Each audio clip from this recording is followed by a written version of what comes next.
ನಿಮ್ಗೆ ಏನಾದ್ರು ಹೇಳೋದು ಮಧ್ಯದಲ್ಲಿ ಏನು ಹೇಳಕ್ಕಿಲ್ಲ ಅವರಿಗೆ, ಅದಕ್ಕೆ ಮಧ್ಯದಲ್ಲಿ ಎದ್ದು ಹೇಳ್ಬಿಡೋದು, ಮಧ್ಯೆ ಹೇಳಿ ಡಿಸ್ಟರ್ಬ್ ಮಾಡೋದು. ಇವೆಲ್ಲ ಈ ಡಿಸ್ಟರ್ಬ್ಗೆಲ್ಲ ನಾನು ಬಗ್ಗಲ್ಲ, ಜಗ್ಗಲ್ಲ, ಕುಗ್ಗಲ್ಲ. ಕೂತ್ಕೊಳ್ಳಮ್ಮ, ಯಾಕೆ ಓಡಾಡ್ತಾ ಇದೆ? ಕೂತ್ಕೋ ಶ್ರೀನಿವಾಸ್, ಎಲ್ಲಿ ಕೂತ್ಕೊಳ್ತೀರಿ? ಅಪರೂಪ ಬಂದಂತ ಕೂತ್ಕೊಳ್ಳೋದು ಇಲ್ಲ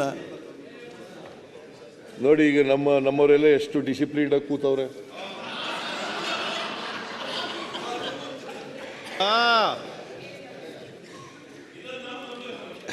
ಮಾನ್ಯ ಅಧ್ಯಕ್ಷರೇ,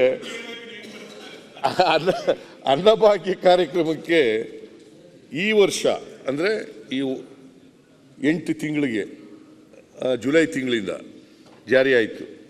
ಅನ್ನಭಾಗ್ಯ ಕಾರ್ಯಕ್ರಮ 10,225 ಕೋಟಿ ರೂಪಾಯಿ ಇಟ್ಟಿದ್ದು. ಇಲ್ಲಿವರೆಗೆ ಖರ್ಚಾಗಿರ್ತಕ್ಕಂಥದ್ದು 8,554 ಕೋಟಿ. ಫೆಬ್ರವರಿ 13ರವರೆಗೆ ಲೆಕ್ಕ ಕೊಡ್ತಾ ಇರೋದು ನಾನು. ಫೆಬ್ರವರಿ 13ರವರೆಗೆ ಖರ್ಚಾಗಿರ್ತಕ್ಕಂಥದ್ದು 8,554 ಕೋಟಿ ರೂಪಾಯಿಗಳು. ಆಮೇಲೆ ಗೃಹಲಕ್ಷ್ಮಿಗೆ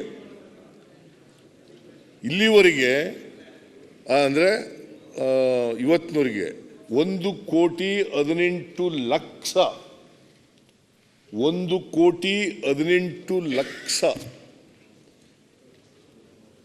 ಮಹಿಳಾ ಯಜಮಾನಿಗೆ, ಕುಟುಂಬದ ಯಜಮಾನಿಗೆ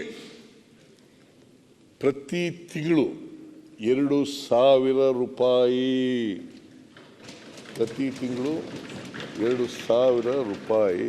1,18,00,000 1,18,00,000 ಯಾವಲಾರು ಕೊಟ್ಟಿದ್ರ ಈ ಥರ?